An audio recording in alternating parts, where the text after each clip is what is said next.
Oh, I see. Right, Good. we are live. It's saying we are officially live. And we had 6 people waiting too. Man, oof. Oof. Letting the floodgates open. So, shall I welcome everyone? Welcome. Welcome everyone to the first live stream across the pond. So we've got obviously Blockhead, Bike and Bird, and then me. So I thought we'd kick off, chaps. I've got a couple of questions to go through initially, and I'm going to aim it at you folks. Oh boy. Now the first one is, it's the classic, isn't it? So from a subscriber, why does Blockhead not show his face? What's the deal? Because the real reason, or you want me to joke around? The real reason. The real reason. The real reason, actually, so it's funny because the guys that I ride with, like, they've all seen me. You know, it's like if I meet you, like you know what I look like, I know what you look like. But like to kind of put myself, like I'm putting myself online in terms of like personality. Yeah.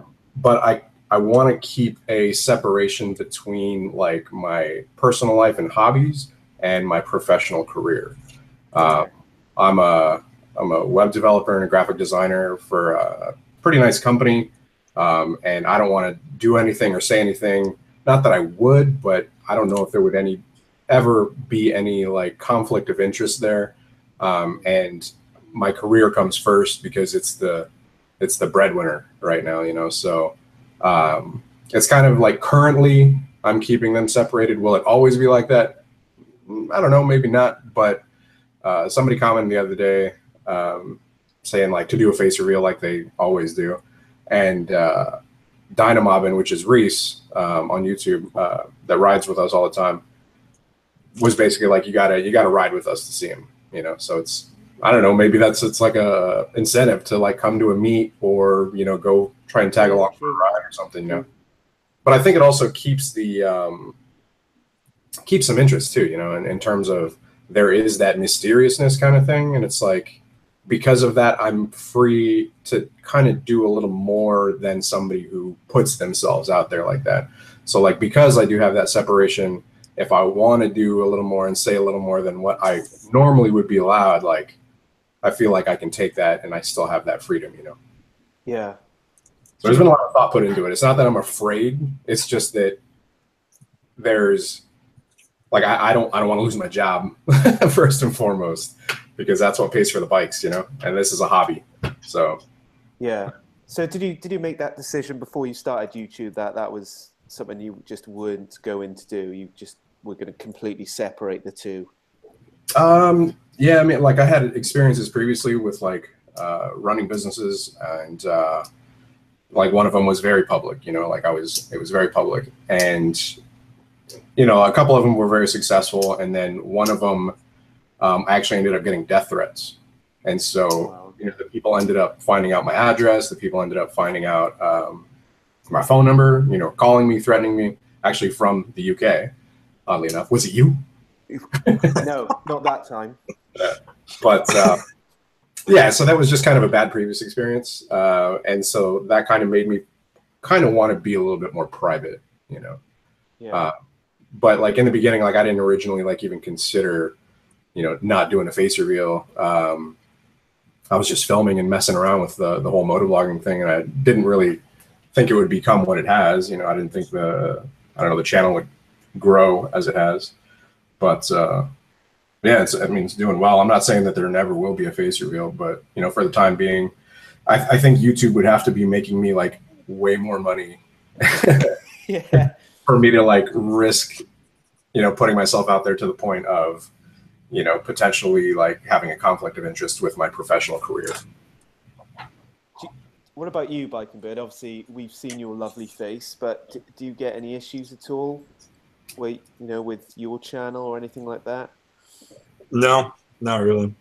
I originally did kind of want to stay the more anonymous route, but I like doing too much of the life vlog stuff, the being the face of the channel, that it wasn't going to work with being anonymous. And I mean, I do have the thoughts that Blockhead brought up with the career and everything like that, but I'm usually not the one to start conflict anyways. Like I very rarely poke the bear. So if I ever have like the need to start, you know, going beyond the threshold of things okay to say, then I'll find a different platform or a different outreach. I mean, for me, I think from the start it was more just a nervous thing of, you know, actually putting yourself out there on the market. And I think, you know, especially YouTube, you were just open to everyone. And I've never had any bad incidents myself. It's been really kind of positive, apart from the old sort of jokes on YouTube and stuff, you know, as you can imagine. But even in, you know, what I do for a living, so I work in marketing for a large charity organisation in the UK in care, and even my work colleagues now have discovered that I'm on YouTube. So, but from a work perspective, because my channel's so neutral, as you said, B&B, there's no controversial stuff that I talk about. It's all very kind of straightforward, and it's just Harleys, motorbikes, and vlogging. So luckily, I'm staying out of trouble. Talk about like controversial stuff on YouTube nowadays because of how just restrictive they've become. Yeah. Especially like we've spoken about the monetization part. I mean, that's just been going bonkers. I get hit anyway, so I might as well just cuss the entire time. I get hit every single time anyways. I got 2 more hit today. Really? Yep. So yeah, I might as well just start dropping F-bombs every 30 seconds. I'm knocking on wood. I've got a couple of things coming up where I use like the bleep out thing, you know, like censored beep. So I guess we'll see how that goes. So who do you guys watch on YouTube? Or what do you watch on YouTube? I watch this guy Blockhead. I mean, both of you guys. And then I don't know, I would say pretty much probably the traditional motovloggers. Do with Dan, Motonewbrider, Chase on 2 Wheels, and then Jake the Garden Snake, Suburban Delinquent, and Baker X Derek. Yeah, I'd say it's pretty standard for motovlog stuff, right? Pretty standard, yeah. The ones that I constantly like, they come first in like the order is usually Do It With Dan, just because he was like the first one I watched, so I tend to stick with his content. I like to see how his channel doesn't really stay the same very often. He seems to jump around a lot, so I guess it keeps it from being too stagnant. But I watch a lot of big YouTubers, as embarrassing as that is. I watch a lot of the mainstreamers. I think Jenna Marbles. No, not Jenna. I watch. Oh God, this is so embarrassing. I watch Logan Paul. I know it's like my guilty pleasure. Funny sometimes. He's funny sometimes, and I look at it as an act. I don't think of it like that's how he actually is. I think of it as a character type thing. I watch Roman Atwood. Just that's more like a family kind of get your brain off everything type of thing. And then Philip DeFranco. I love getting my news from him just because I think he presents it in a very neutral light, and you can kind of make up your own mind off of his presentations. Yeah. What about you, sir? So I think I'm a bit of a geek. So I do watch, in terms of motovlogging, the only guy that I constantly watch now is probably Adrian Nickelodeon. I think he's an Aussie motovlogger, and I think he was the guy that for me got me into that side of motovlogging. And he's a bit like Do It With Dan in terms of, you know, I find Do It With Dan, he's just got a natural comical aspect. You know, he's just always funny. I think he's just someone that can go out on a bike and do your traditional motovlog standard going down the street, and he just have you laughing your ass off the whole way. Yeah. And I think Adrian Nickelodeon is very similar to that, and he's very, very Aussie, and every other word is the C word, if you like, but it's just, it works. It's just brilliant. He's good, but he's You know, he's got 189,000 subs, and he's having a massive hit on the moment with his views. You know, he's probably generating around 12,500 views at the moment, and he thinks there's something massively going wrong with his subscription base and just YouTube not supporting him for whatever reason. But it's just a bit of a shame, that one. But in terms of the real geekiness, I watch gaming channels. So yeah, I watch a chap called the Rad Brad. So yeah, when I get to bed, I'm just on there watching a couple of gaming channels and doing all that stuff, really. Usually I do watch the subscriptions during the weekend. If we don't have a ride set up for like in the morning, we kind of just like laying in bed and like casting YouTube and watching stuff. But I don't know. I feel like I don't really have a lot of time to like really keep up with some of the subscriptions and, you know, the stuff that people are putting out. Like the time that I have is like whenever videos are pre-rendering, so I can scrub through the footage faster, you know, and I'm sitting here and I'm like watching it on my phone while I'm on my computer. But I don't know. It's between like having a full-time job and everything else and also running the motovlog, it's definitely hard to find time to keep up with some other stuff, such as watching motovlogs. Because, I mean, you guys are kicking out a lot of vlogs a week, aren't you? Between 2 and 4, from what I've seen on both of your channels. Yeah, I do 3 videos every week. How do you factor that in? Because, I mean, for me, I can do 1 a week, a max, and it's got to be planned, and it's, you know, weeks in advance, blah, blah, blah. I mean, are you planning them out, or is it quite spontaneous when you do a vlog? We get to ride more than you do. We get a lot better weather. Yeah, that's true. That's true. Everyone will start calling me a weekend warrior next. You what? Dude, I don't give a shit about that term. It's like, dude, I've got a 9-to-5 job. During the week, I'll like ride over lunch. That's cool. Like, you know, if I try and ride in the evening, traffic sucks. It's like the weekend is whenever my friends are available and we can all kind of get together, and that's the best time. If that's a weekend warrior, fucking so be it. Yeah. I agree. I think the best rides I have is, you know, when I'm with the boys, just group rides is just amazing, especially in the UK with the roads that we've got. It's just phenomenal down south, especially. So, especially when the weather's kicking off as well, it's great. It's good fun. Hey, we don't have shit for roads here in Florida. Everything's a square though in the US, isn't it? You kind of go, like there's your view. If it's flat, it is. If you're in the hill country, it's just the opposite. Nothing is square. Yeah, I am spoiled with my roads. I am absolutely spoiled. Yeah, we gotta we have to ride kind of a good ways in order to like find twisty roads and hilly roads. You know, they're probably, I don't know, 40 minutes to an hour away, like in Claremont, Orlando. But even then, you have to ride pretty much through most of the city in order to get out of it. So you're still dealing with traffic and all that stuff. But Reese has managed to find some pretty bomb routes. Dyna mobbing. Yeah. So he's like, we call him the route whisperer. Oh, brilliant. But yeah, there's some cool spots in Florida, but definitely not as much as like, I don't know, if you lived in like Utah or West Texas. Yeah, Texas. Take what we can get. Yeah, I can ride like literally like from my house. I can go less than 5 miles and be in hill country, hitting some pretty nice roads. So I hate you. So do you guys will come over to the UK and ride ever? Oh, for sure. Got a couch, yeah. You got a private jet, bro? It's called EasyJet. Look that up. Great airways you can come across with. EasyJets. EasyJet, it's the bomb. I'll just leave it there and you can do some research after on it.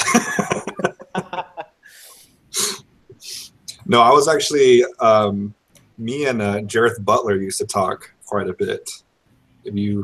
Are you familiar with him? No. He's a cruiser vlogger. He doesn't have a Harley yet, I don't think. But he's another vlogger. I want to say he's probably pretty close to you. If I'm just making that up. I have no idea where he is in the UK, but he talks like you, so I'm assuming he lives No, but no, he's another cruiser vlogger. Me and him talked for a good while, right when our channels were kind of starting out, but we just kind of drifted. But I did want to go over and do a vlog over there, but God, it's just so damn expensive. It is expensive, yeah. Go over there on holiday. On holiday. You could have cups of tea. Yeah. Fantastic time. So some Jolly Rogers. Some what? Jolly Rogers? Jolly Rogers. Yeah, they're like the little cookies with like the jam in it. Oh, yeah, you've just educated me there. Yeah. I know. That's like the one treat that my British coworker, she always brings and distributes amongst the crowds. You've got a lot of Brits by you two, haven't you, by the sounds of it? I literally sit like 3 feet away from one 5 days a week for 8 hours. So it's a small island. Rubs off. Yeah, it is a small place. So should I chuck in something controversial? So the Chuck it. 2018 bikes. What are your thoughts so far on them? All right, I'm out. It's not controversial at all. What do you think, Blockhead?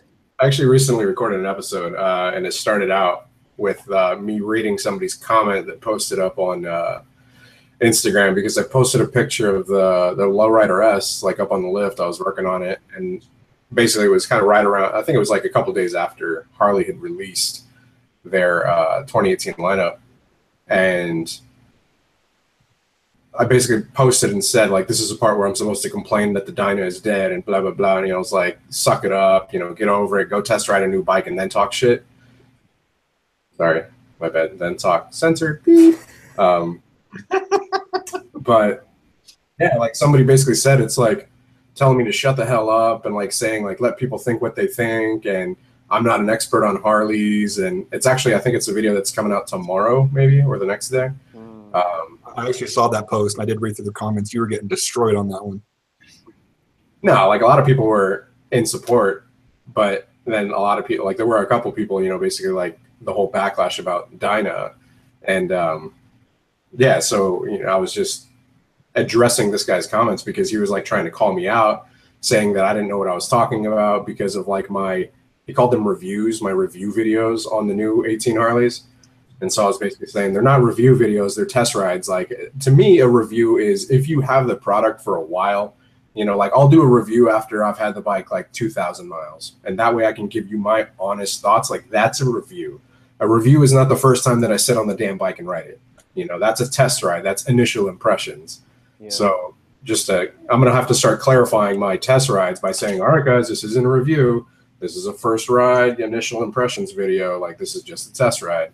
I'm not an expert. I don't know everything about Harley. I don't claim to know everything, but I don't know, like, why do people think that whenever they, like, just because you have a YouTube channel and you've got some subscribers and you ride motorcycles, like, just because you're making a video on it, like, you have to be an expert or some shit? I think some people get very serious about it, don't they? I think that's the issue. I think everyone's really, I think as well that Harley's just got one of those customer bases that are probably the most passionate and outspoken client people that, you know, I've come across. And I think the trouble is, as you know, guys, with YouTube, it's just so easy, you know, to shit talk, quite frankly, isn't it? You just leave a comment, press return, and that's it. Yeah. And then I think it's, you know, as you guys have had, you know, we all get the comments, but, you know, you guarantee when you see people in the flesh, you would just never get that type of conversation, would you? You wouldn't have never come up not to you and go, you exactly. are you know, you're a div or an effing whatever, blah, blah, blah. So yeah, it kind of goes back to the whole, like, people calling the Sportster a girl's bike, you know, and like, I never happens. It was just like, nobody will ever say that to your face. No. You know, like, in person, I've never had anybody talk shit about my Sportster, about my iron. Everybody, look, I'm talking like guys that had sports bikes, guys that had, you know, 117 cruisers, you know, Harleys, whatever. Like, nobody ever talked shit about it. They always liked it. But then, okay, later they would go home and they would be like, I'm going to go on this channel and be like, that's a girl's bike, you fuck. yeah. You know? Yeah. That's it. That's just, Did they cut that voice in as well? I didn't like your bike. You should do this. Mom, get the meatloaf.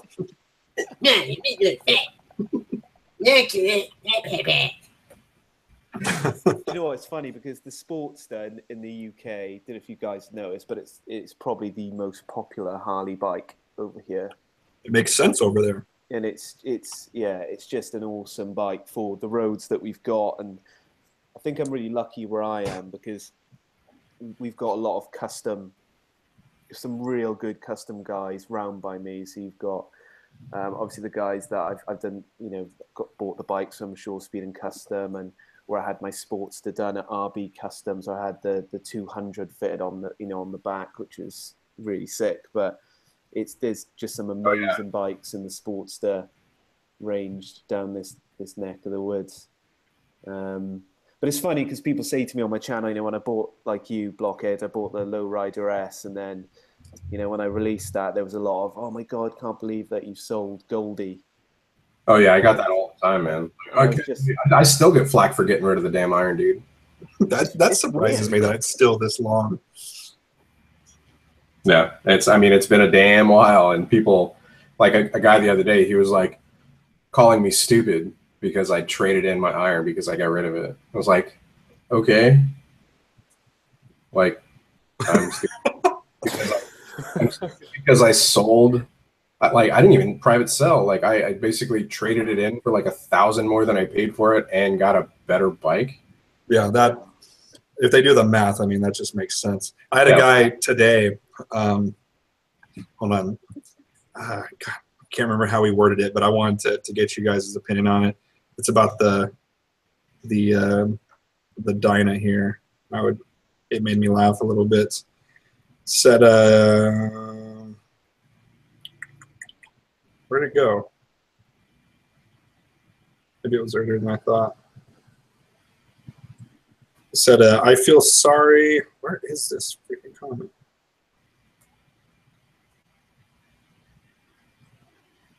Well, I lost it. Continue. Today, you took it off. I didn't. Because you got so upset about it. That was. I don't delete comments. Yes, you do. To me, a number is a number. You delete comments. Don't act like you don't delete comments. Go on. Anyways, he basically said, it was on one of the Dyna videos. He said, I feel sorry for you being forced to say that you like your bike when it's clearly, when the Dynas are clearly the worst of the Harley range. What? Did he say why? No, that was the end of the comment. I was like, that makes zero sense. Yeah. It's pretty clear that they're the best performing. Yeah, it's definitely one of those things you have to get acclimated to with putting yourself out there and making these videos, is that they are definitely open to criticism and people's opinions. And it's one of those things that, like, Bike and Bird and I have talked about it quite a bit, about, like, with those things, you kind of just got to let them go or ignore them, because if you respond to them, it's just giving into the negativity, And so, like, I always try to just leave it be. And I'll delete comments. I'll be straight up. And the only reason I'll delete comments is if they're like really super hateful and unnecessary and basically like pushing, I don't know, some kind of like hate speech. Like, I've had people get totally racist on me. Like, I've had people say, like, criticizing the way I talk, basically saying, like, I hate the way you try and talk, because I'll be like, studied, or like, I don't know, talk like urban or something every now and then. But like, I don't know, it's like they're clutching at straws there, aren't they? Really? Yeah, they're like, live up to the glory of your white ancestors, and stuff. I'm like, what the hell are you talking about? Like, in your tag section on YouTube, track that. Harley? I don't know. That reminds me of that scene off of Step Brothers. He's like, I just want to punch you in the face. I don't know what it is about it, but it just makes me want to punch you right in the face. That photo that says, it's like, you ever just want to hit somebody in the face with a chair, but they haven't even said anything? Yep. Good old. Yeah, you definitely have to I don't know, or like condition yourself to accept that kind of like criticism and the fact that, and sometimes, and that's all they are, is just opinions. I don't know. Maybe that's one of the reasons that like I stay anonymous, is because I don't want one of those fucking crazies like walking up on me. You know what I'm saying? Well, sounds like you got weapons anyway, Blockhead, so you'd be all right by the sounds of it. I'm rolling up. You better be with Kevlar. Can't do that stuff in the UK, that's for sure. So what do you think is going to be the best seller then?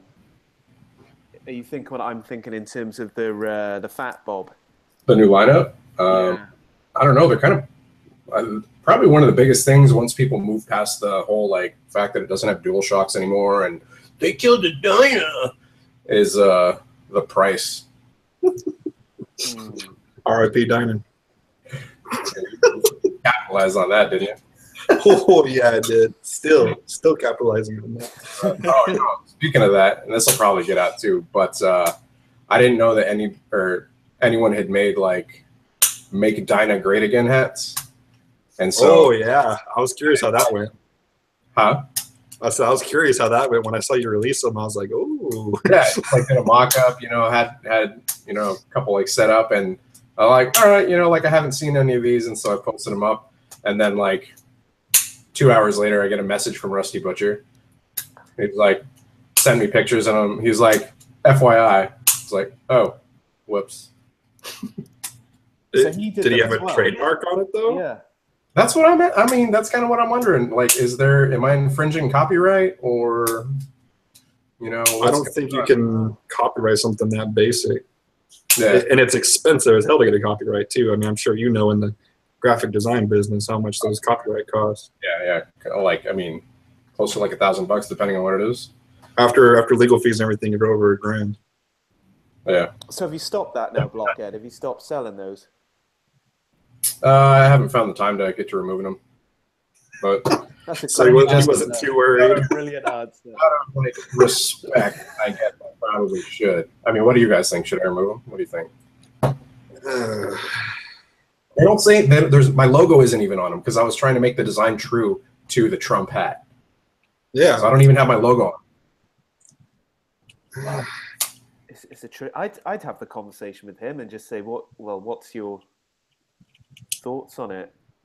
No, I asked if I was in breach of copyright or something. Well, what did he say? Didn't answer. No, the closest you'd even come I'll probably just remove him just out of respect because I know he's a prominent figure within the community and I got respect for what he does. So yeah, yeah. But legally, I don't. So, but I don't want to be that guy either, So, but hey, I got a message from Rusty Butcher. Yeah, you'd definitely be battling a giant. What's Their that? following is ridiculous. I said you'd be battling a giant at that point. Yeah, but does it matter if I'm not in breach of copyright? It doesn't, but he could do a lot more harm than anything. Any publicity is good publicity, you know what I'm saying? That is very, very true. Yeah, no joke. Besides that, people can judge me based on the videos, not the fact that like I made a freaking Trump mock hat. Yeah, that's the part that it's weird because like he made a knockoff and then yours is just a knockoff of his knockoff. So it's just like he kind of stole the design, then you accidentally stole the design, but not really. Like it's a messy situation. If Donald Trump were to call me up and be like, "Hey, bro," I'd be like, "Oh shit, my bad." Right? Exactly. The original creator. My bad, Mr. Trump. How's that wall going? No kidding. Keep my people out. So, yeah. None of our Mexican restaurants have been shut down, so I'm good. Get out of here, really? No, I said they haven't. Oh, none of them have. I saw a post the other day that like an entire town in like Pennsylvania or somewhere up north had been every single Mexican restaurant in town had gotten shut down because immigration just basically just went from one Mexican restaurant to the other and arrested like 90% of the staff. Wow. So yeah, Harley's. It's always me that gets us off track, man. I swear, I'm the worst person to invite to a live stream. Immigration. They're not letting Jose in. Trump's going to keep him out. And then Maria, she coming too. Yeah. No, I don't think she's not supposed to hit us, is she? No. No. That was some craziness freaking through, what you call it, Irma. Oh, yeah. Irma Gerd. Irma Gerd. I was watching your story on Instagram with that, Blockhead, when you were outside and I think you're at your mate's house or something, and you were doing a little update on how it was going. What was that like then for you? Was that pretty nuts? Like going through the hurricane? Yeah. Well, we got pretty damn lucky. I thought it was going to be a lot worse than what it was. Part that I didn't show in the video was like my apartment, and I basically moved everything away from the windows, and that's like huge shelves, and like I had my TVs basically like all in a closet just in case the roof blew off, you know, just in case like the windows were to go in. I had tarps, you know, like so we were expecting it to be a lot worse than what it ended up being, because as soon as it hit the coast, it started to break up a lot more than what we originally thought. They thought that it was going to be like a category 3 by the time it hit us, but I think it was kind of dissipated and still had like cat 1 or 2 winds. We were getting gusts of like just over 100, but it wasn't so much the actual storm that was crazy, even though like, you know, wind gusts and seeing stuff like fly through the air, like, you know, people's shingles and branches and stuff like that, big deal. It was the panic. It was the people that started buying all the gas and all the water, and you couldn't, like, places were shutting down. There were lines at gas stations. Like, people started getting crazy, and that was more scary than the actual storm. Know how that feels. That's why I had the firepower. It wasn't like, obviously I'm not going to shoot at a hurricane, but, you know, they were talking about utility people, which on the news, by the way, people were apparently shooting at the hurricane, and they had to ask people to stop, America. No way. Yeah, it actually happened. Yep. I mean, who's gonna come out and arrest you for shooting into the air like during a hurricane? Nobody. But yeah, that was a scarier part, was the fact that people were kind of freaking out and you know, going a little nuts. I posted up in that video that utility workers were going to people's houses, like in this, not utility workers, people that were impersonating utility workers were going to people's houses, knocking on the door, like, you know, if they needed power or something, and then robbing them at gunpoint. And so the power company sent out a thing saying, like, hey, don't answer your doors. Like, if it's a utility worker, these are the markings. If they'll have a truck that has our logo on it, they'll have a badge around their neck, they're going to be in this uniform. And then they said, traditionally, utility workers will not go to your house unless there's something wrong with your house. Yeah. Like, it was mostly power lines down, and so there was no real reason for people to actually go knocking on doors to houses. And so as soon as I heard that, like, I had a AR-15 and an AK-47 on standby, and I took them out. I was like, all right, if there's a knock on the door, wrong door, bitch. Yeah. There was people in Houston that they were acting like they were rescuers. So a bunch of people came out with boats and stuff to rescue people after it flooded. And people got a boat, and basically same situation that Blockhead was talking about, but instead of impersonating utility workers, they're impersonating people coming to rescue you out of your flooded house. And then when you answer the door, same thing, robbed them at gunpoint. But dude, that is. I heard some people put a stop to that real quick. Oh, in Texas especially, hell yeah. Yeah, and it was all the Cajun Navy, which those like 90% of them are ex-military and carry 99% of the time. So yeah, that was a very stupid plan. Cajun Navy? Cajun Navy. They're a group of people between like Louisiana and Texas that basically that's what they're for, is when something happens like a natural disaster and it exceeds the capabilities of the city's emergency services, they kind of roll in and take care of things. Dude, that's awesome. Yeah, I saw a bunch of people that were talking about they'd driven like all throughout the night from Louisiana, you know, to help with their boats and all that stuff. I thought that was very heartwarming, you know, pretty awesome to see. And it was a lot of people. I listened to because their dispatch is through a public app, so you could actually go into the app and listen to the dispatch as they were going on, and man, it was quite coordinated. Oh, yeah, some craziness. So somebody in the comments is saying, Raz in Miami says, it took me 2 hours to get gas before I left Tampa. Yeah, that's like the thing. It's like I commute for work like over an hour. And so it was to the point where I was like, I'm going to work remote today because I don't know if I can get gas to get back home. Yeah, that's it got crazy. I waited in line for 2 hours and 3 minutes. I saw that. Totally insane. Yep. That was a lesson learned. I tell you what, in the UK, if we get just 6 inches of snow, the whole UK comes to a complete standstill and it goes into panic mode. Really? It's amazing, isn't it, for a country that, you know, nearly invaded the whole of Europe. It's just comes to a standstill. Fantastic. Yeah. There's a joke around in the US because everyone up north, they get snow all the time. So it's like 9 feet of snow. It's like you're coming into work, right? And then everyone like below the Mason-Dixie line, it's like a little bit of sleet and the whole city shuts down. Yeah. Basically what you're explaining. It is literally that, literally. So let's get our asses back onto Harleys. So I got a question from Baffles Moto. And he actually wrote at the start, what you should be doing is talking about bikes would be a good start. So we've slightly gone off topic there. Yeah, but I mean, that's definitely Blockhead. The cool thing about these channels is it's organic, man. It's like, yeah, totally. He says, what is the future of motovlogging? And what got you into motovlogging? And did you expect to get where you are today with it?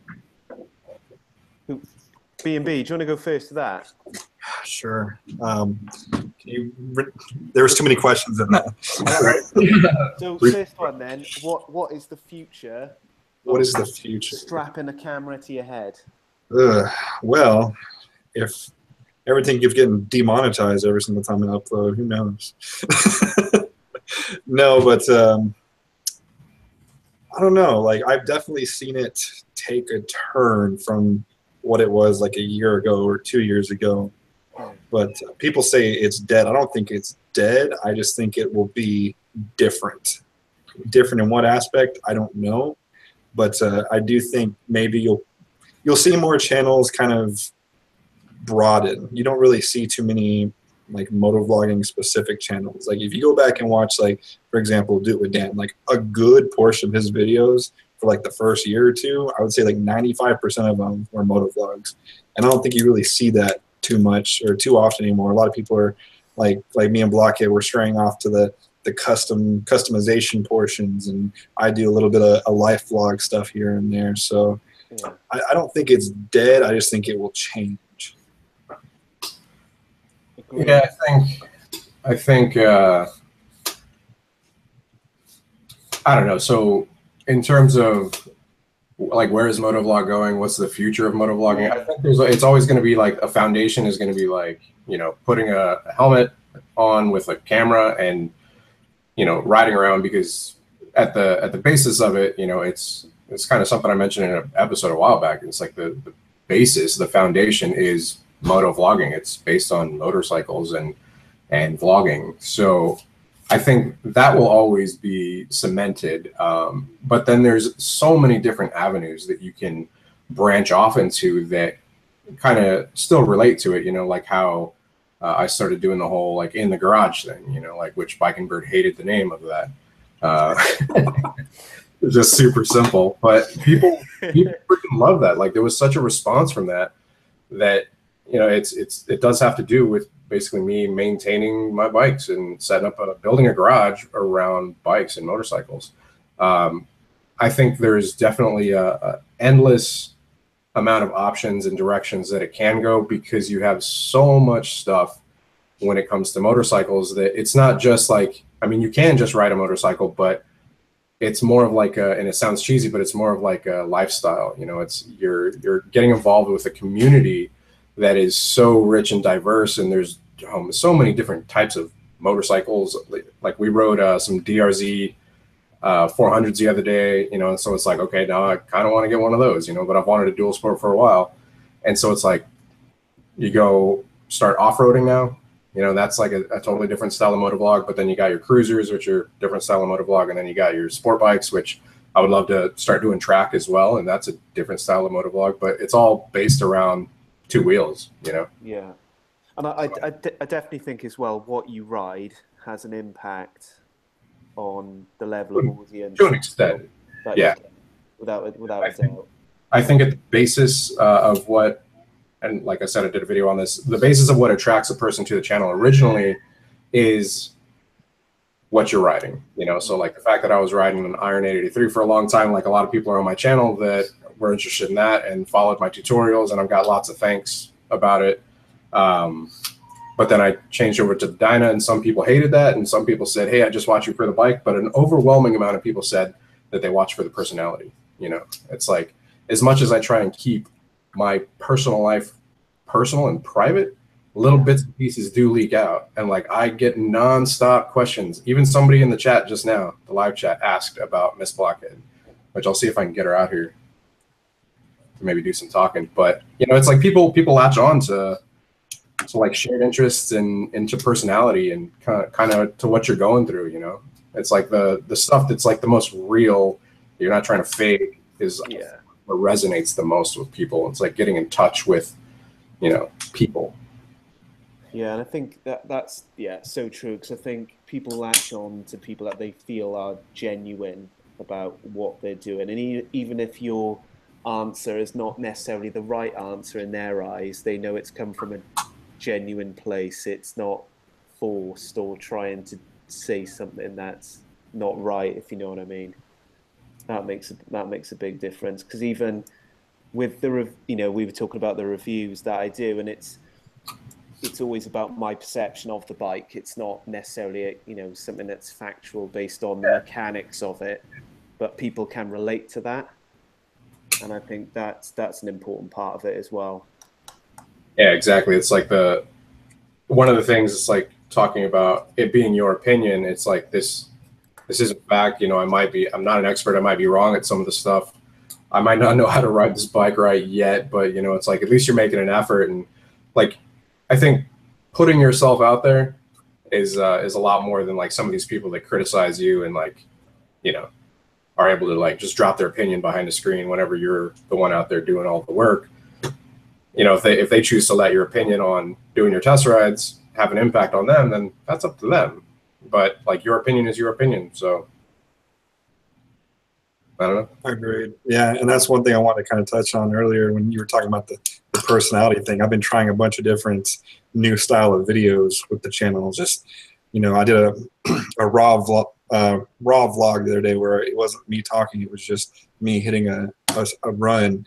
And then today I dropped one where it wasn't really a vlog. It was just us riding with some music to it. And I expected completely opposite results, but people were saying like, we just want like the regular vlogs, like just you talking, which to me, I feel like those are like the worst videos on my channel. But like, I'm seeing it from my point of view. So seeing how the viewers see it, getting that kind of feedback is great, to see that they just want the personality, like Blockhead said, the personality to come through. And just totally. I mean, I think going back to our earlier question about who we watch, I mean, that's why I watch people. Like it even ties like the mainstream guys. Is like, that's why I watch those mainstream guys over the other mainstream guys, is just because of the personality. So makes sense. Yeah. And then the follow-up question to that is, what got you into motovlogging? Am I going first again? Go on, B&B, you go first. Okay. To me, it was just simple. I mean, it just made sense because I'd been riding since I could pretty much walk. So got a street bike and everything like that. And my two main hobbies were riding and videography. I did videography for a living for about 2 years. I would travel the country and operate big expensive cameras for, you know, big expensive companies. So when I went away from that profession, that's something I've been doing since I was a little kid. Is I love shooting videos, I love making videos, but I never really had an outlet to kind of do it for me. It was always for somebody else. I was always shooting for someone else or working for someone else. So when I just randomly stumbled across motovlogging, I was like, I ride and I know how to work cameras, I know how to work the video software, I know how to work the picture software. Like I had all the pieces. So it made sense once I saw all the pieces together. Have you guys looked at your first vlog and then looked at what you're doing now? Have you done that jump just to see what how cringy is it? It's like mine is so bad. I mean, my intros are still not great in terms of what I say at the start, but it was proper robotic. That's how I describe myself. It was like, hello, YouTube. Welcome to the Sportster Iron review. It was almost monotone like that. It's terrible. Yeah. I was very try-hardish. I was using everything that I saw every other vlogger do, like their one little thing, and I would just try to like make that my thing. Like I had like 17 things that I was doing. It was a little try-hardish. I think mine was very. It was very like it didn't feel natural, you know. Like going back and watching it now, like I've definitely become way more comfortable. But I kind of thought it was weird, and that was the title of my first one. Like, is motovlogging weird? And it just feels like you're talking to yourself, but then you're not really talking to yourself because you're uploading this content for people to reply and have some kind of interaction with. And so in the beginning, yeah, definitely going back and watching it, the quality is not as good. It's almost, I don't know, it's like you don't want to remove it because you want to have a baseline to see, but like the editing was just way worse. And yeah, I think the biggest change though was like becoming comfortable, like kind of in your own skin with it and seeming more natural. I will say my intro and outro exactly the same though. Yeah, mine too.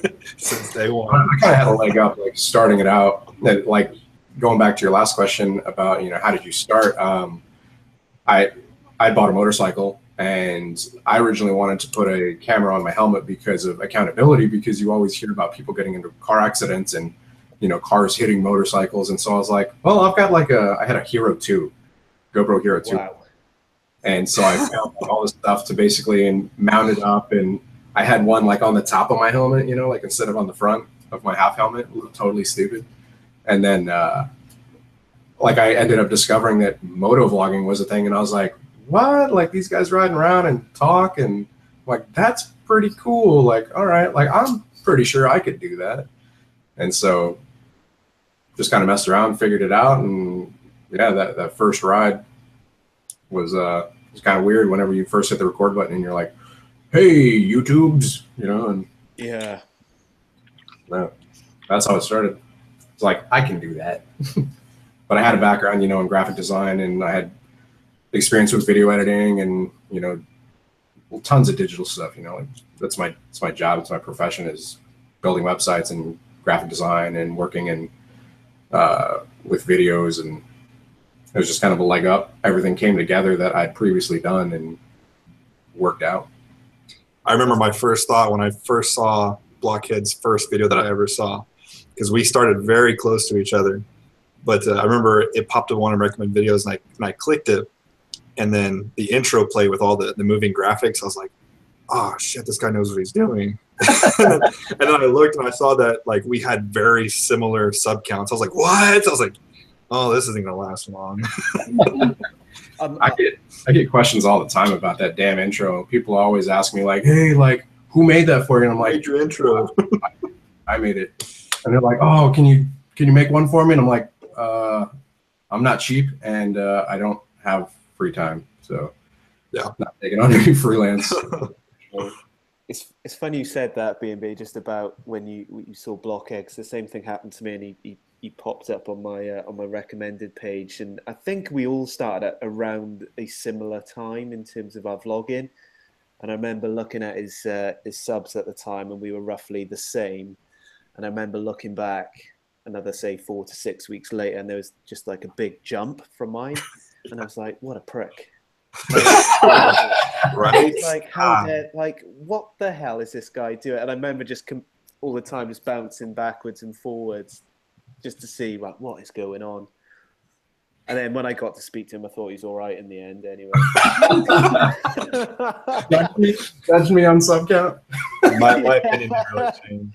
I remember watching, I was like, okay, he's only 100 ahead of me. I can still catch him. It's like, all right, now he's 200 ahead of me. There's still a chance. Like, okay, now he's got three times as many as me. This is probably, all right, we're up to 5 times as many.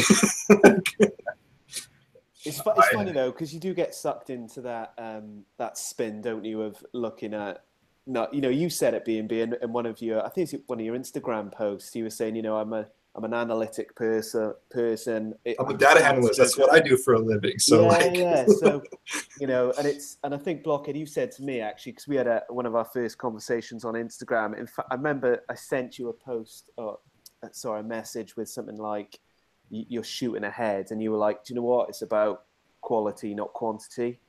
Yeah. And I was like, do you know what? That's exactly it. And I think if you focus on figures too much, you kind of lose your way with what you're doing. And I think you force yourself into a different path, trying to do vlogs that you think are going to please people, rather than concentrating on you and doing what you're good at. If that makes sense. I think like kind of my whole thought process on it is, I can make a video about anything, man. Like, there's tons of people were like, I just watched a guy push a motorcycle around Chick-fil-A.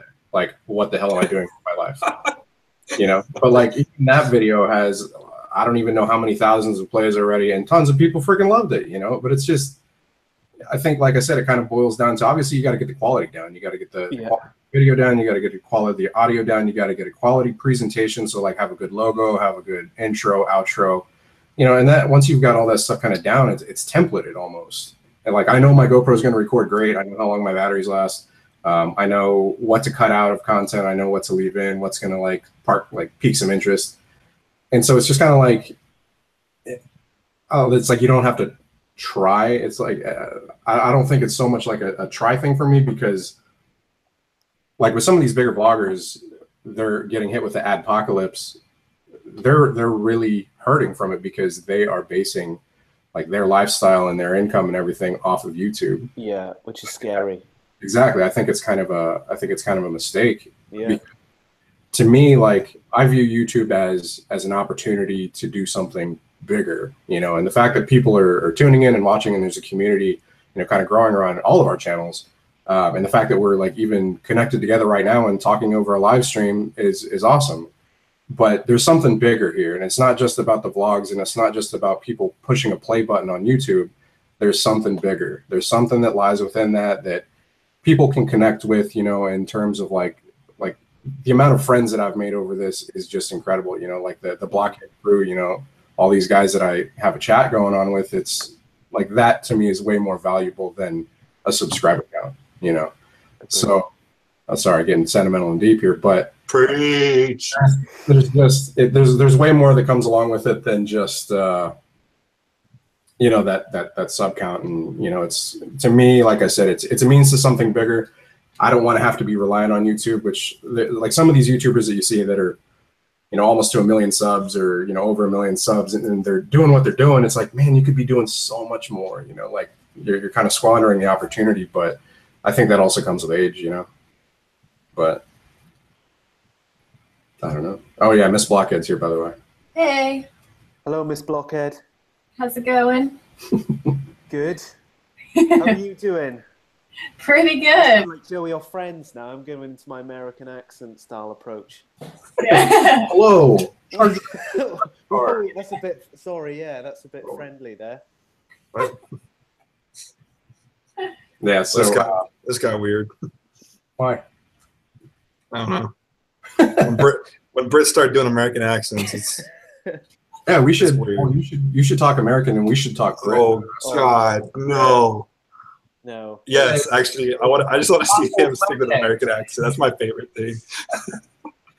No, I wanted to give her attention because I get a lot of people that ask about Miss Blockhead constantly. Like in pretty much, I think, every video that I've put up since the Rebel ever. So I just thought it'd be cool to bring her in. Somebody also asked, because they're always asking about the Rebel, Baffles asked in the chat, he said, how is Miss Blockhead's Rebel going? So I went and got her and I said, hey, people are asking about your Rebel. So how's your Rebel going? I mean, it's going pretty good. It runs. So it was up on the stand for a couple weeks and it was just sitting there collecting dust. But we got it running. So yeah, I can ride it in a straight line like a pro. I just can't turn well. My turns get me. Well, you were getting more confident with me the other day. Yeah, I was. I was going 25 miles an hour. While turning? No, not while turning. No, I have to slow down because I get freaked out. Yeah, I'm gonna leak some exclusive news right now. Miss Bird's getting her bike in 5 days. What? What is she getting? I can't leak that. Come on. Oh yeah. Gotta have some sort of secrets. It's a Harley, right? It's not a Harley. No. Is it a Rebel? No. Is it a? Stop asking questions. What size engine is it? Don't worry about it. 50. Ooh. It's not a 50. Has to be 49 cc's. Does she have a DUI? Surprisingly, no. Wow, dang. Oh, She's good at not getting caught. That's funny. Well, No, I have a video coming out like Monday that tells about it. So I exclusive leak here, but yeah, she's very, very, very, very, very, very, very excited. Dude, did she get on a Rebel? She's not gonna run. That'd be so cool. Because then, like, we would totally be. Oh God, can you imagine the comments? We like each other too. I swear this is Blockhead's alter ego. He just talks different. Yeah, and has red hair and lives in Texas. You're twins. Pretty much separated at birth. Yeah, but she was talking about wanting to get some mods done because we've got an exhaust for it, basically like a sponsorship set up for it. But can we do it next week? Yeah. Okay. I want to do it. It sounds like a little, like a baby bike. It's so quiet. So. Stock exhaust sucks. I'm crazy surprised that it cranked up the other day. I know. I didn't think it was going to start. I was still a little concerned. I just have to look at it. Just goes to show you they knew how to make them in 87. They do. And 85. Yeah. Yeah. So since we're talking about mods, I'll transition that into the next question. Well, what is next on the mod list for both of you? It's a laundry list. For me, I think, I don't know what Blockhead thinks, but I think with the Dyna Lowrider S, you've got to keep it looking the way it's meant to look. I think when I had the Sportster, I went to complete town on it, and I think, you know, I've put the wider tire on the back. We've done the obvious with the stage 1, but instead of going for the cosmetic aspect of change, I'll be going and focusing on the engine. So next year, that wider tire looks sick. Mate, it's honest to God, right? And world of difference. There's been loads of banter about this, but that wide tire has made such a difference. Not just in terms of the way it looks, but you know, the way it rides, the grip. You know, and I know I put a post out recently about me nearly having that wobble, but the tires, and I'm pretty certain on this, the Michelin Scorchers are just not great. Dude, they're not. They're just not. They're garbage. Like, you know, I put the post up on Facebook as well, and it, you know, even a couple of my friends that, you know, I ride with, and we're all cool, and they're like, no, the Scorchers are great. I've had them for years, and I was like, yeah, you've had them, but have you tried something different? Because when you try something different, you realize, shavings, that's awesome. Like, that is such a difference. When I swapped my Shinkos on my Sportster, I was like, holy crap, these are like glue compared to the other ones. Wait, you say you put Shinkos on your Sportster? Yes, my white walls are Shinkos. Really? Yeah, the Shinko 777s, and they are awesome. Wow. It makes a difference. It does make a difference. Michelin, the Scorchers, like you were saying, man, such a hard compound. Your friends talk about them, and they're like, yeah, I've had them for years. It's because they're hard as hell. Yeah. They don't hurt, dude. It's like, I can't, like, so whenever you posted up the picture of the Lowrider S before and then after your wider tire, I was like, damn, that's such a good idea because I can't get traction. Like, especially off a launch at a light, we'll all be going, and I'll be in the very back, even though it's like a powerful bike, torquey as hell, but the damn tire won't like put the power to the ground. You know, it's like they said like I rode out like a 10-foot burnout the other day, and everybody's like ahead of me, but the freaking tire won't stick. You know, so you have to follow in your footsteps there for sure, and throw a wider tire. It just goes, you know, straight on, no fuss, and then it's, well, I think I paid £180 for the rear, and then obviously did the same at the front as well, changed that. So, yeah, what kind of tires were they? Dunlop GT502s. That's the way to go, man. That's what I want to put on the Dyna as well.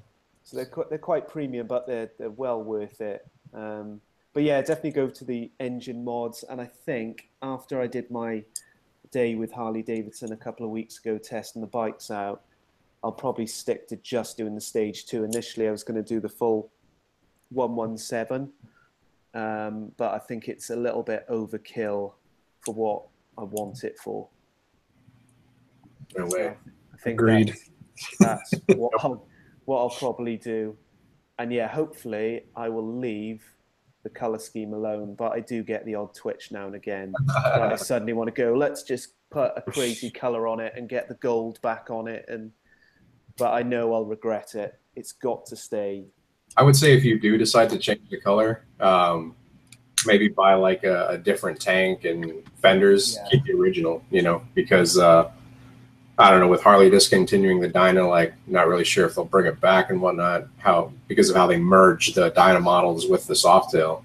Yeah, it could definitely be like a potential valuable bike in stock form, you know. Oh, without a doubt. I mean, even obviously the exhaust that I've taken off, that came straight back to the garage, you know, with me. When I had the Sportster, anything at stock came off. Came back to the what? Sorry? Oh, God, I knew he was going to do it. The only reason I know you were going to do it is because that's the one word that we always make fun of my coworker is garage. Garage. The garage. Garage. Garage. Yeah, definitely. Like, keep all your stock parts. Oh, yeah. show. The biggest mistake I did with the Sportster is throw all the stock parts away. That was the That's biggest. funny. Whenever I modded out the Sportster, I pretty much kept all the stock parts, but then when I traded it in, obviously they wanted, you know, most of the stuff that I'd done to it. And but the stuff that I had kept, one of the guys that rides with us, Dan, his bike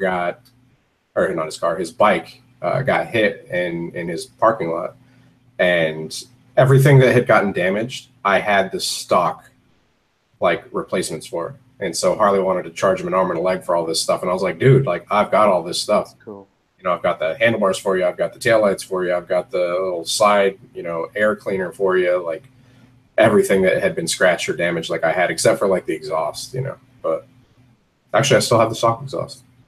Come to think of it, it's in a garage somewhere. I'm sorry, garage. The garage. Get it right. But yeah, like in terms of like answering the original question is like what's next on the mod list, like there's just too much stuff, dude. I've got stuff like... You've done a lot though, haven't you, already? You've done quite a bit. I don't know, it doesn't feel like a lot, but I haven't really looked at it all on a list. But I mean, I've got parts that have been sitting on the shelves basically just waiting, and it's just, I don't know, been so busy, or it's been so damn hot that it's kind of like I got to install like all sorts of lighting. I've got a new air cleaner. I've got that's going to vent externally, like lots of stuff from DK Customs. I've got that seat coming in from Get Lowered. Shout out to Bike and Bird. They had to have found me through you because they sent me an email saying like, yo, we want to reach out to you. We want to work with you. So, but yeah, there's just, yeah, tons of stuff coming up. And then obviously want to do tires as well, and probably do a custom wrap on it, but I haven't found a designer that I am able to work with as of yet. So I got a couple ideas to change it up a little bit, but me being picky as hell, we'll see how that goes. What about you, B&B? I've done a lot of my big stuff already. I've got I don't want to talk about it because I know you guys are like not into the style. You're just going to bash me for it. Don't be silly. I've got a. I don't know if I'll be able to do it tomorrow. Probably not, because I had a slight delay in shipping that caused a whole. God, like, I had everything just like so in line to be perfect because Miss Biking Bird's mom is coming into town on Sunday, so I'm gonna try to take that whole week to like not do anything with bikes. So I was trying to build up the videos and everything, and then this shipping delay. But basically, I got the fairing, the front fairing, windshield. I have a LED kit that's going on. What else do I have? I'm kind of blocked. I've got so much stuff sitting on my shelf right now that I keep forgetting. That bag, are you going to put that hideous bag back on there? The one that was talking? Yes. Such haters, man. Such Mate, haters. that was a good vlog. That had me laughing. I'll be honest with you. I shot that in like 4 minutes, man. I had the idea. I was like, cool. It was really cool. It'd be kind of fun. But after that, my focus is going to be on rear suspension. I finally got settled on what suspension I'm going to get. And after that, it'll probably be air cleaner and exhaust. I love the slip-ons I have on it right now. So thankfully, shout out to Dyna for that. Those slip-ons sound great. Probably going to get a tune first. That way I can just get the most out of that. Dyna. Yeah, for sure. And then air cleaner and an exhaust setup. It's getting the bike brand new and just feeling the power just slightly come online as the engine breaks in. Like I'm just like off the floor. I'm like, all right, this thing has a good amount of power. And then like literally like every couple of weeks, it just feels like more and more and more and more. I'm like, I just want to keep that going. Like I want to get the tune on there. I want to get the air cleaner. I want to get the exhaust. But that'll pretty much be it until the big stuff starts coming in, like paint and all that good stuff. Paint will definitely be last because it's probably going to be like a $4,000 paint job by the time it's done. Don't go with that damn shop you went with last time. Oh, hell no. They ain't touching that bike. that shop can, oh my God. That shop can burn to the ground for all I care.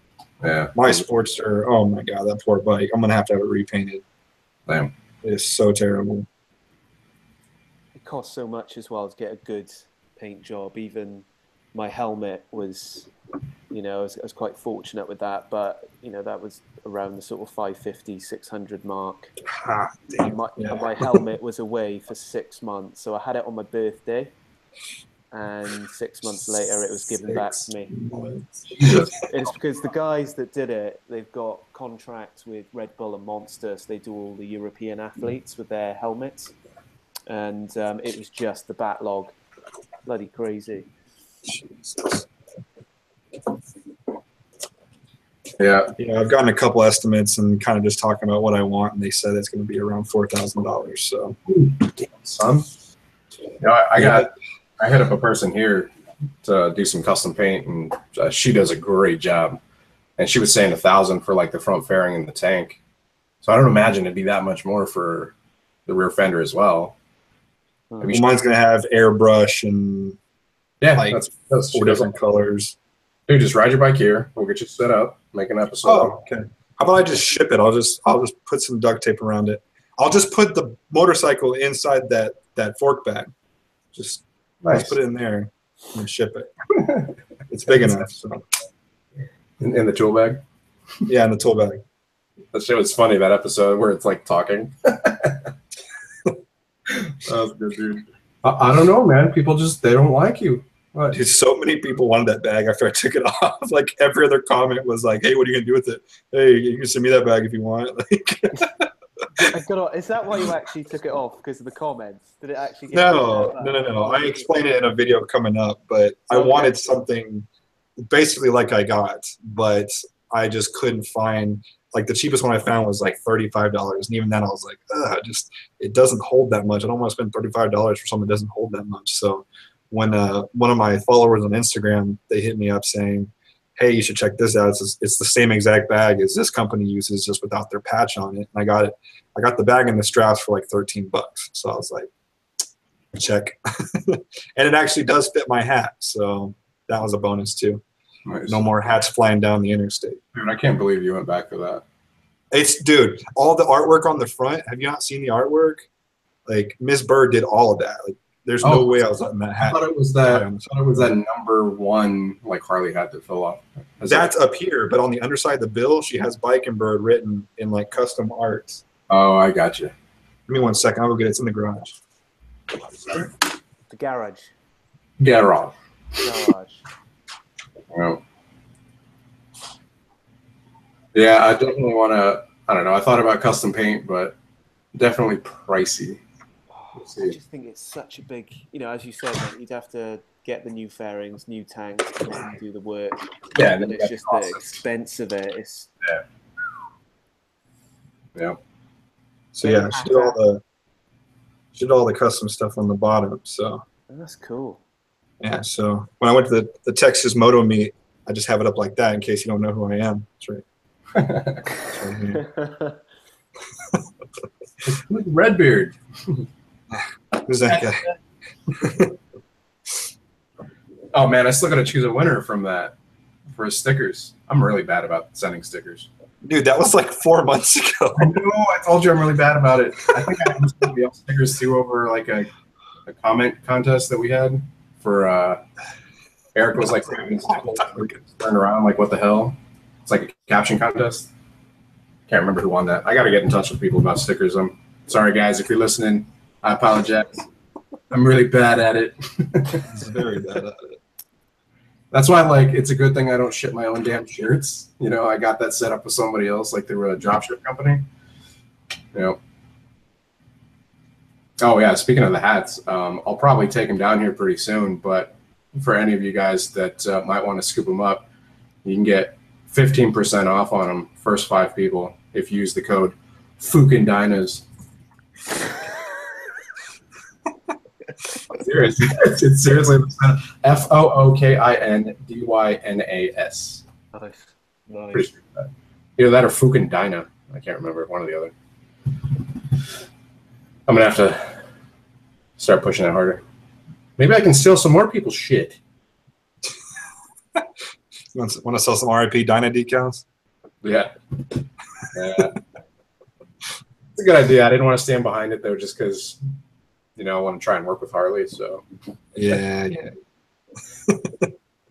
Cool idea. All right. So I had a question written down that I thought would be interesting to ask. So go on. If you could have changed one thing about your bike from the factory, what would it have been? I'm not talking about like aftermarket stuff, but like one major thing that you think would have taken your bike into like the next category. For example, for mine, I think a digital gauge would have just been completely, off the charts. Like imagine like, where our big, huge glass dials are if that was just a giant like LCD screen. You're talking about something that's like available or something that you could totally make up and have done? You do what you want with it.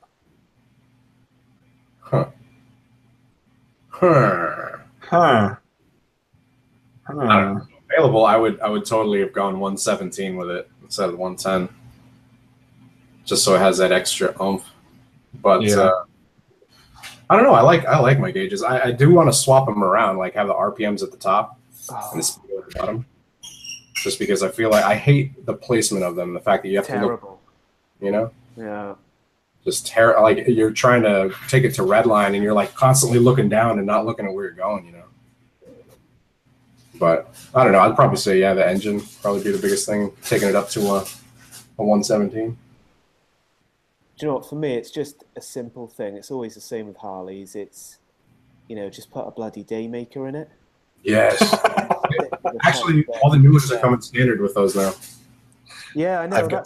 And USB ports as well. Which it's really useful, functional things that. But again, it's Harley being clever, isn't it? That doesn't stay classic to the fucking 50. Harleys. Like, so We stupid. don't need no damn USB ports, whippersnappers.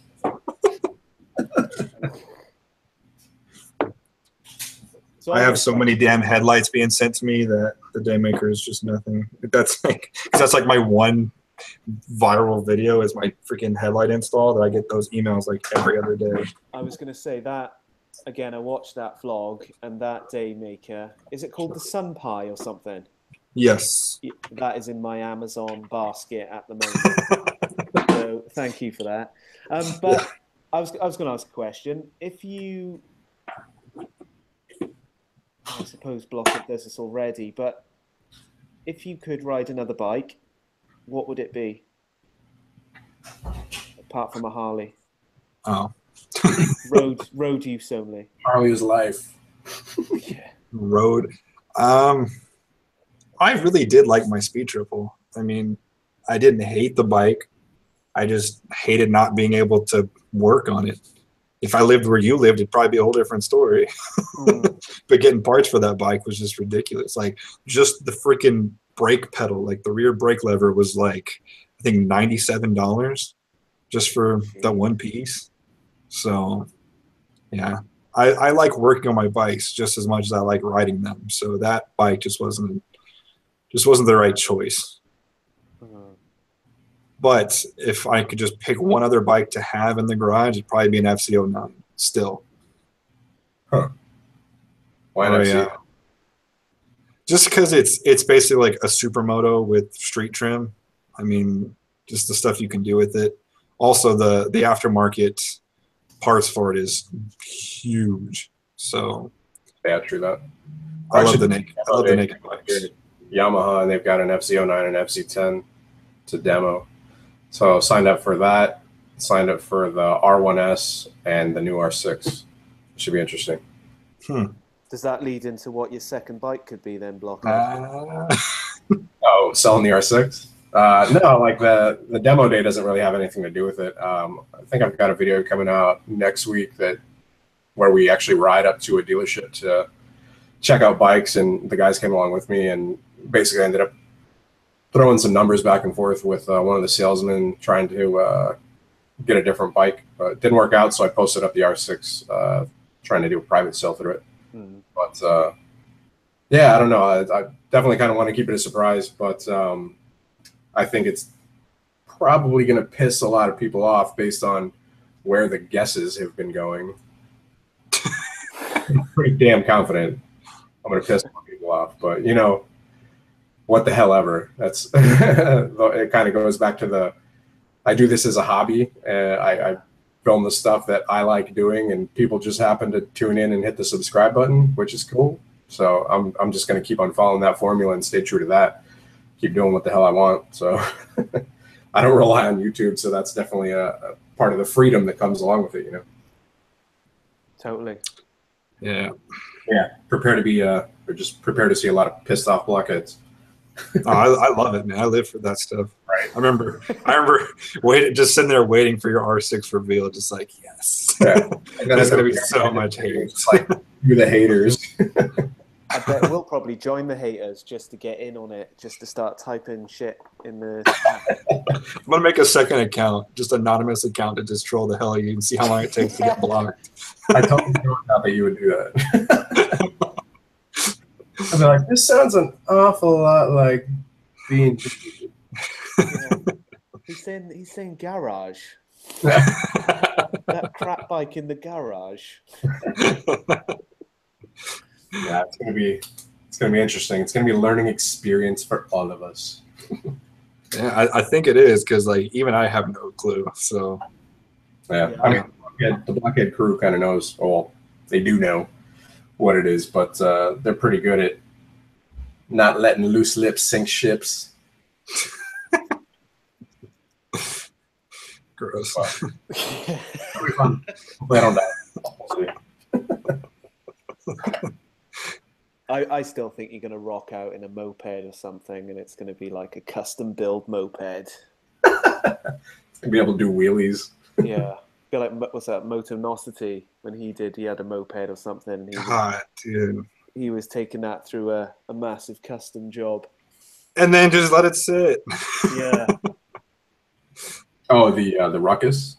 Yeah, That's yeah, it. man. Yeah. God, Definitely, so I think much work into that. kind of thin because, you know, between the new R6, you know, he had the R1, which he's selling, and then the ruckus build, and then the car, and having a baby, which comes before all of that. I mean, I don't know how the hell he does it, to be honest. He's got so much going on. Yet he keeps the quality tops, you know. Yep. Yeah. Yeah.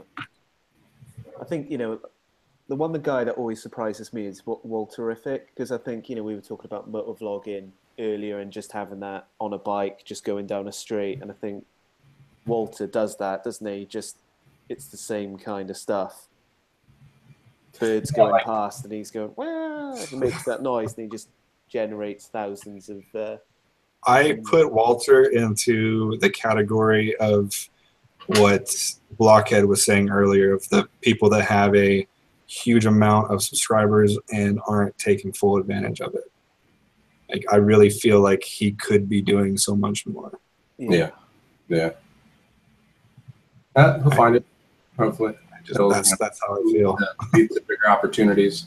I think he's definitely one of those vloggers. It's like he keeps it to on a motorcycle for the most part. He's really good about that, and very much like his personality that people are drawn to. Like, it carries it. Granted, they're a much younger demographic than what and what's on my channel. It's funny, like, he posted up one of his previous bikes for sale, and like all the comments were like from 14 to 16-year-old kids be like, I totally buy it, but my mom won't let me.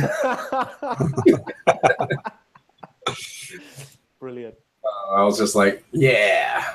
But then, you know, I don't know. I think our demographics are probably really similar. You know, it's like late 20s, early 30s, male for the most part, and occasionally like a little younger. Well, I've probably lost a bit of my older demographic after the post I put up about Hog a couple of days ago. That's definitely... What actually happened with that? I didn't get a chance to actually check it out, but I heard it caused quite the controversy. Do you know what? It was just a bit of banter in a way, and it wasn't aimed at anyone directly, but it's just this whole ethos thing that in the UK, and especially in the South where I am, Hog is meant to be, you know, a group that welcomes all new riders and blah, blah, blah. And it's not that at all. Yeah. What I was basically saying is that, look, you know, you guys from the start, when Harley was created, it was all about a community. Now, we're lucky in the South. We've got loads of Facebook groups. I'm in 4 Facebook groups at the moment. We all go out and do group rides together. But if that wasn't there and people relied on Hog, it would be a nightmare. So my post was directed around, it just needs to sort itself out, basically. And that was it. But I think I upset a couple of people. But actually, the majority of comments that I had, and it was a large majority, were, yeah, you're absolutely spot on. Someone's going to say it. So that holds true for here too. So yeah, it's funny because there's a lot of obviously Yanks like you guys and, you know, guys in Switzerland as well that were commenting on my post going, yeah, it's exactly the same over here. It's da-da-da. And I had, no joke, in total, probably about out of 60 comments, I had 2 that were, well, actually, Hog's great. Yeah. So that in itself speaks volumes. That actually popped up a lot in my video that caused a crap ton of controversy, is the whole Harley lost its 50% market share. Is a couple people brought up Hog saying how it's not what it started off as, and it's kind of gone against what it was originally trying to promote. So yeah. What are you talking about? Hog, like Harley owners group? Yeah. I haven't gotten too involved in that. I've gotten emails and all that stuff, but I haven't gotten emails, so that's more than I've gotten. Well, so after I bought the Lowrider S, like, it was probably a couple months before I started getting them. So I mean, I'm sure they're going to register you and sign you up and all that since you bought your bike like from a Harley dealership. But no, I admit it. I mean, I've got my card and everything. It's just I don't get emails. Oh, really? Maybe you got to sign up. I just don't think they're very active in my area. Yeah. I know up in like the Dallas-Fort Worth area, I see a lot more stuff out of there than anything. That dealership is really good, isn't it? That Dallas one. I've noticed. I've never been up there, but I've just seen a lot of stuff from that area of the state. Yeah. But down here, it's funny because we're smack dab in Bandito country. So every single time you have any sort of big event, that's pretty much what it's ran by. Right. And I've got a couple of friends who are in the support group, and I don't have any problems with them, but to the outside world, it just puts a bad image. And for new riders that don't know that just because they wear a patch doesn't make them a criminal, like that. I mean, they're not going to want to go to that event if they pull up and see, you know, nothing but red and gold. So we give the guy that rides with us all the time, Dan. He's part of a local club, and they're like totally peaceful, like a cool club. He just got patched in, and we give him shit all the time. You know, he'll be wearing his cut, and we'll be like, "Get out of here! You're in a gang!" You know. Oh God. Just to give him shit, but there is a lot of stereotypes amongst people that are like ignorant, not in an insulting way, but ignorant, that don't know any better about that kind of stuff. But I'll tell you a quick story, just because round by us we've got a big presence in clubs. And when I first started riding with the guys, I was a little bit naive to some of the terminology. And one of my first vlogs was around, it was called Finding a Club, and it was all based around, Finding the Clubhouse. That's the terminology I used in the title of my vlog. And it was out for 3 days. And anyway, we went down to the pub with the boys where we always met up once a week. And put it this way, I was sitting with the guys, and 2 blokes came over and said, "Are you X?" And I was like, "Yeah." And they were like, "Right, on your vlog, you've used the term clubhouse." Then my jacket was checked to make sure I didn't have any patches on the back.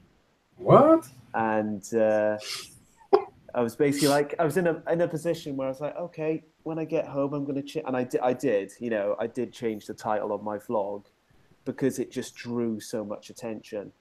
Yeah. So, and it's one of those things, think, God, that's a really extreme thing to do, Mark, where you've got to like change the title of your vlog. But at the same time, it's a case of you do it because you don't want any issues around it. It's just, you know, I can change it within 2 seconds, or I can leave it and possibly cause further drama, which I just didn't want. But it is very, there's a lot of clubs done by us. But I, like you, Blockhead, you know, I ride with one of the guys, and it's, you know, they're all cool. They're absolutely fine. They just do their thing, enjoy it, and that's it. Yeah. Like we kind of looked into it for a little bit at first, because a lot of people in the beginning were saying like, "Yo, you guys should have like a Blockhead MC," and I was like, like, you know, I just like riding motorcycles, I'm not taking it that seriously. Yeah. You know, somebody was like, "Oh, you know, have a patch or something," and I'm like my graphic designer side started thinking, I'm like, yeah, like there could be some cool branding, you know, like I'm not thinking of all the shit that comes along with, you know, running like an MC or anything like that. And I started looking into it, and it's like, you should never start an MC without first, you know, talking to the 1%ers that are local. And I'm like, all right, fuck this. Like, I don't want to, like, it's too much. I just like riding motorcycles. Yeah, can't on the weekend. Can't wear your state flag either. That's a big no-no. Which for us Texans was a big shock, because like we put our freaking state flag on everything. So when I found that out, I was like, huh, that's strange. Really? Why does an MC like claim that or something? You cannot wear your state patch unless you own that state. Like that's the one that gets a lot of people in trouble. Like the Banditos have control over Texas. So if you're not a Bandito or in charge of that, or a part of one of their support groups, you're not allowed to wear a Texas flag patch. Gotcha. So unless you're part of the MC that owns the state. Correct. Like that's actually, I believe, that, don't quote me on this, but that big shootout that they had in Waco between the 3 clubs, I think that's what it started over, is one of the guys was wearing a Texas flag patch that was not in the dominant club. Wow. Too much politics, man. Just fucking ride, you know? Yeah. I just want to go fast. Yeah. I want to go fast. Or decent tires, you want to go faster. Always remember that. I mean, I was on my Scorchers this past weekend, but it was with the Street Bob. It felt very planted, and it was on some sketchy roads. Mate, it's because I'm just a ropey rider. That's what it comes down to. I think it felt really planted because it's a 103. It's probably why. Okay. Joking, bro. I'm joking. All right. Here's the straight line flatland rider over here.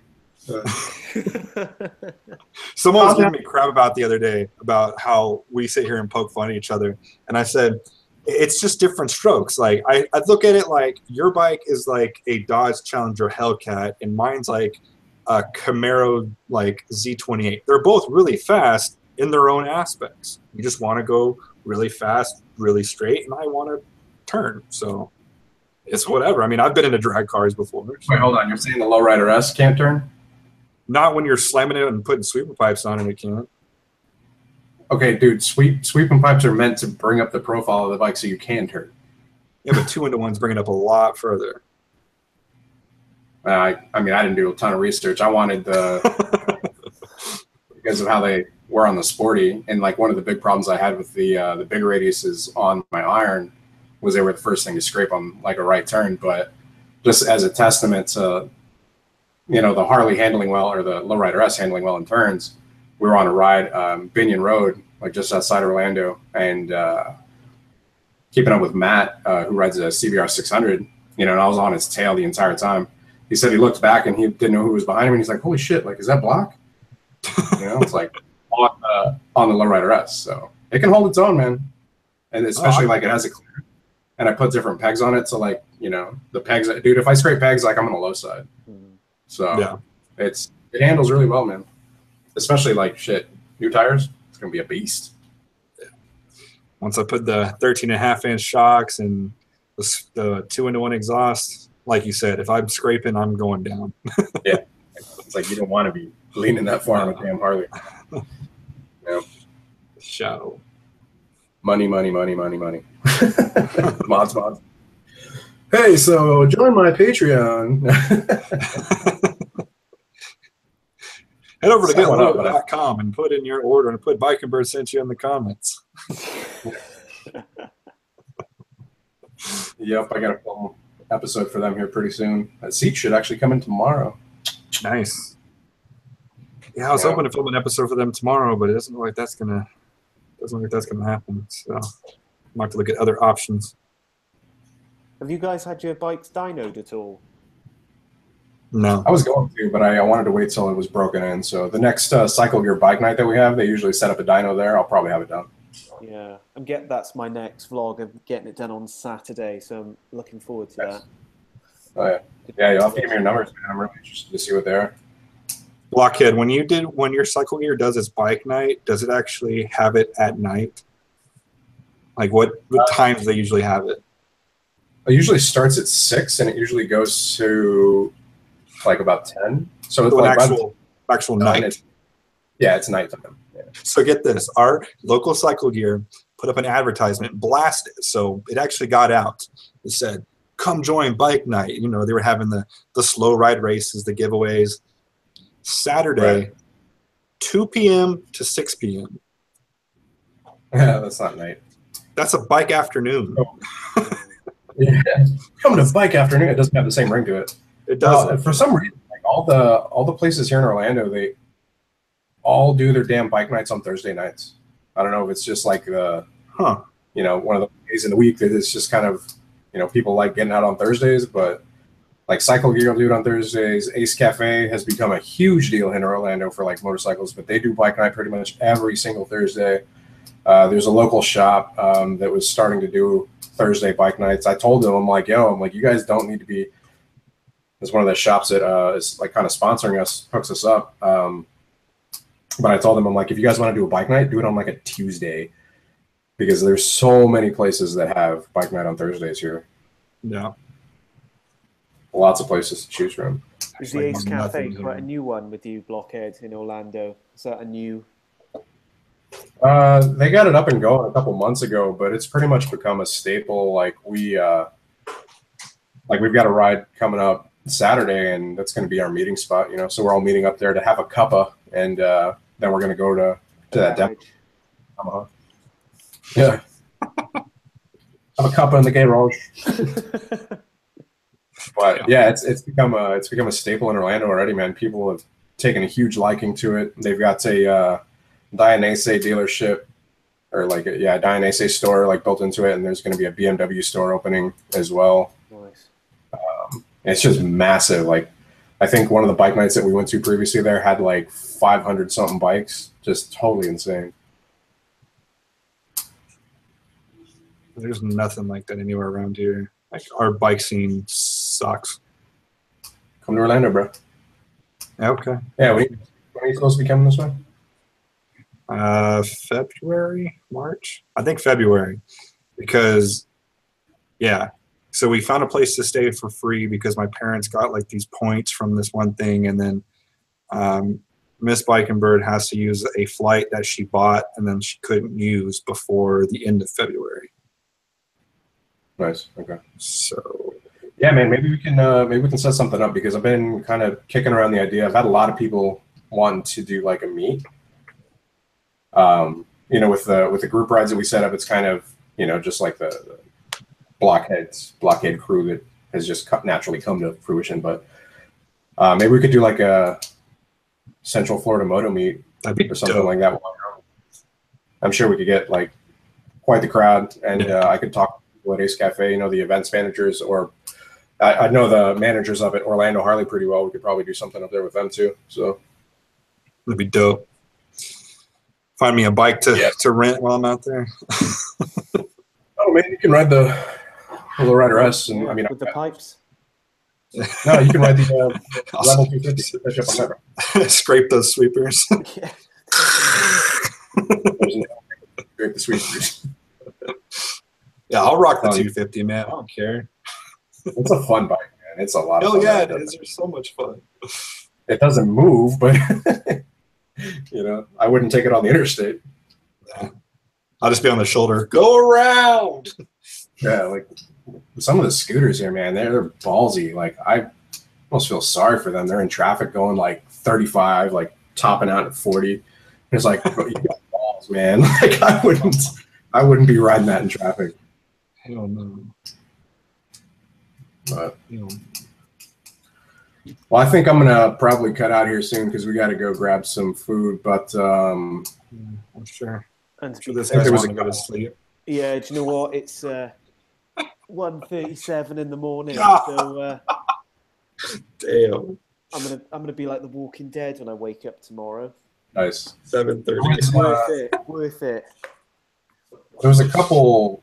I told people to post up some questions if they had them in the comments. So there's a couple. If you guys just want to go through them real quick, but Wet Banana Moto said, Blockhead and Motonewbrider, do you guys miss your sporties?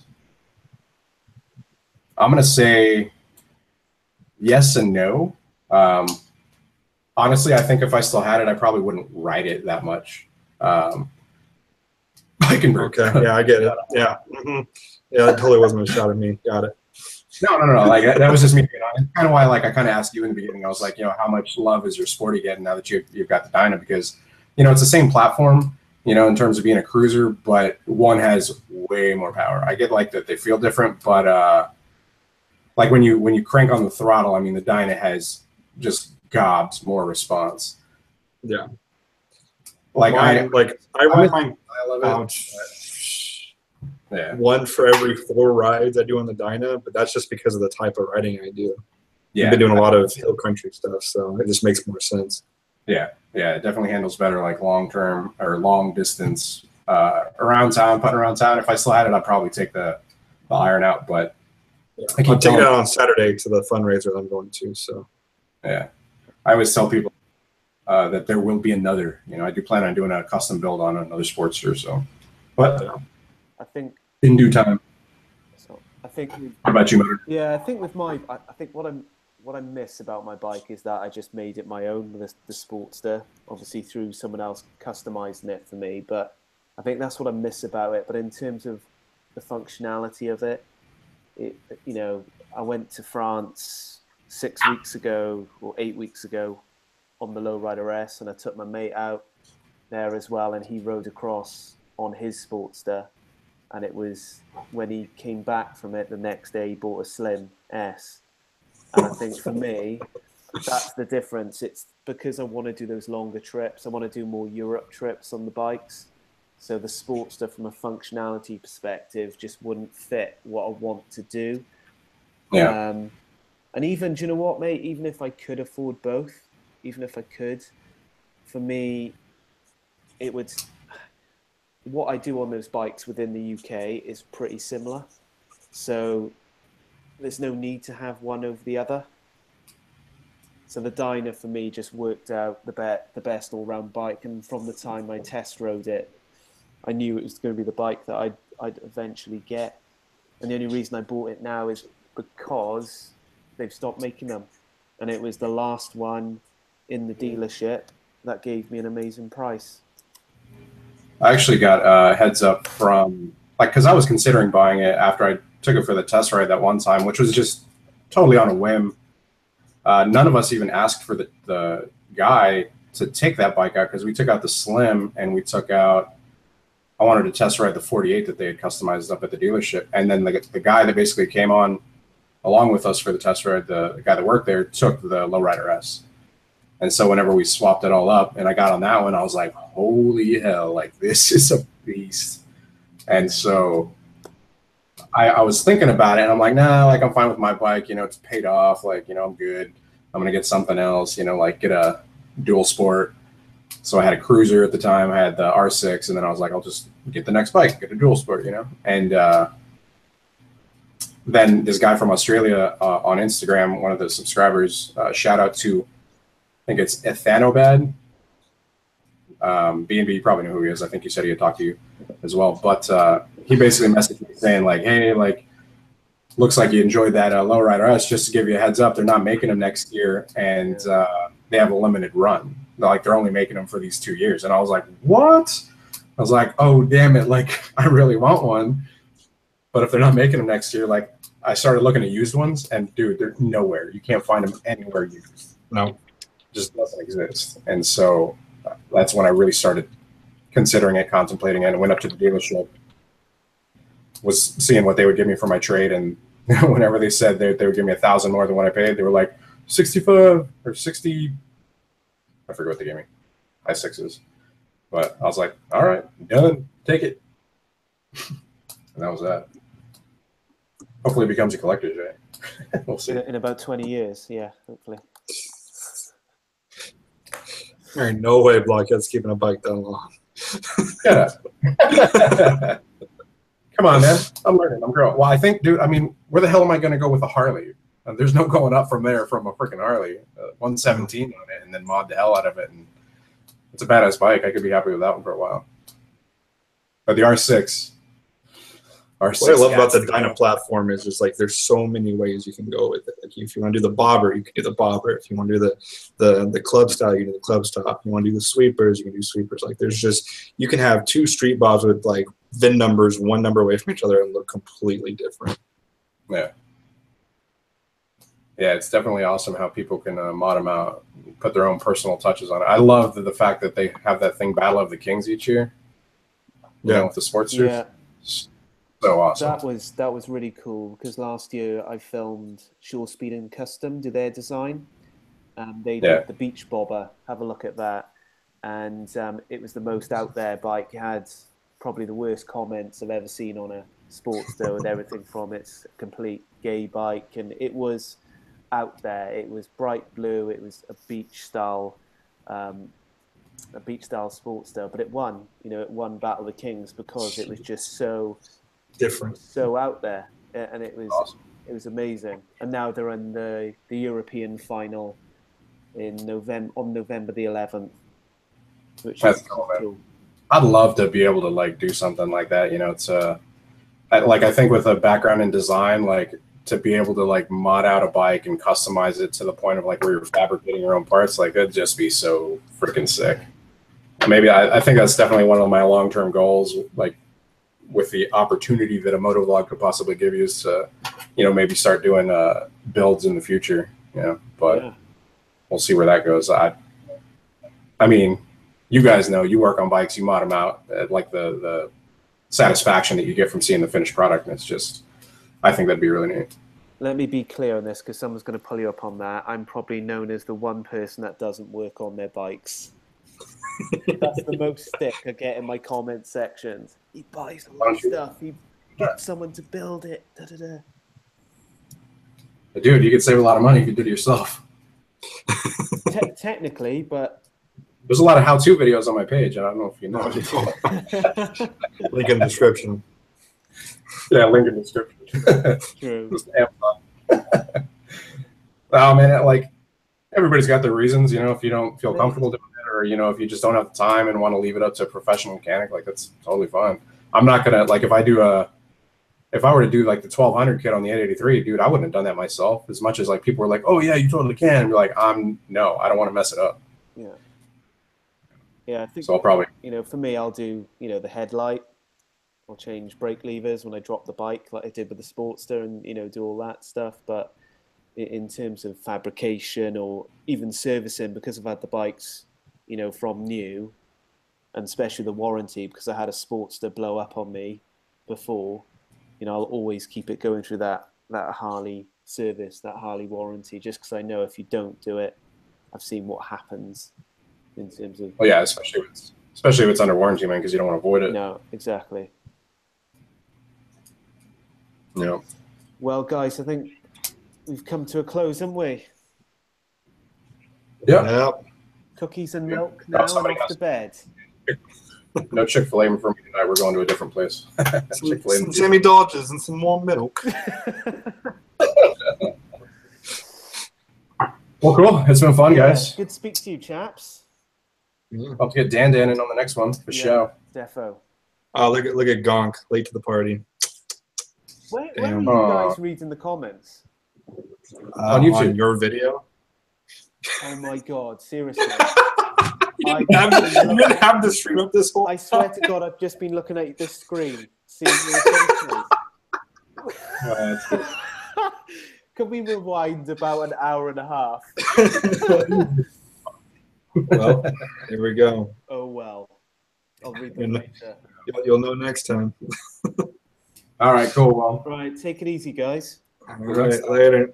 Catch you soon. Bye.